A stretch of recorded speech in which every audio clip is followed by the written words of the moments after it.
On the diet, guys, so this one is suitable for you with tomato, chili, cabbage, and better gourd. It's really effective for your diet, and you will feel satisfied even though you eat without rice.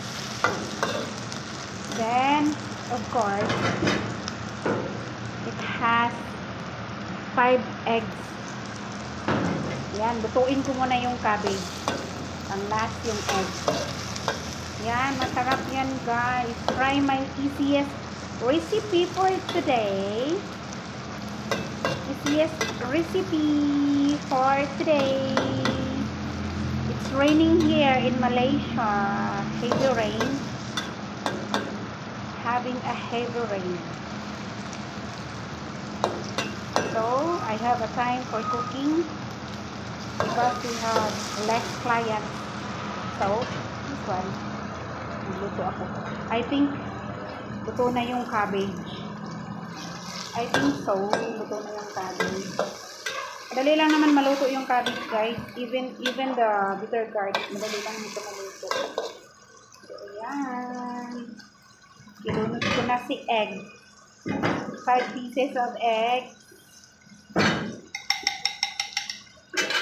Ayan, diet muna tayo. Nutritious. Put protein. We need protein every day. Ayan, mix. Mikos lang, guys. Mag-mix lang. Masarap yan. Promise. Pwede din itong gawing soup. Dahil ang mga Chinese, guys, gumagawa nito. Pwedeng goreng or fried lang. Pwede rin lagyan ng gawing soup. Ayan. Nawala na yung tubig. Sinipsip na ng egg. Pero masarap yan, guys. Tuplado na yan. Ayan. This is my easiest recipe for tonight. Hindi na ako kakain ng rice, guys. Ito lang yung kakainin ko. It's because this one is very healthy and nutritious. Fully satisfying. 1 bowl of this one, bitter gourd with cabbage and egg. Talagang fully satisfied ka na. Hindi ka na feel empty or hungry. Talagang masarap siya. Promise. Try this recipe, guys. And thank you for the support and love. Thank you for watching, guys. Have a blessed night. Greetings and love from Malaysia. Thank you for watching.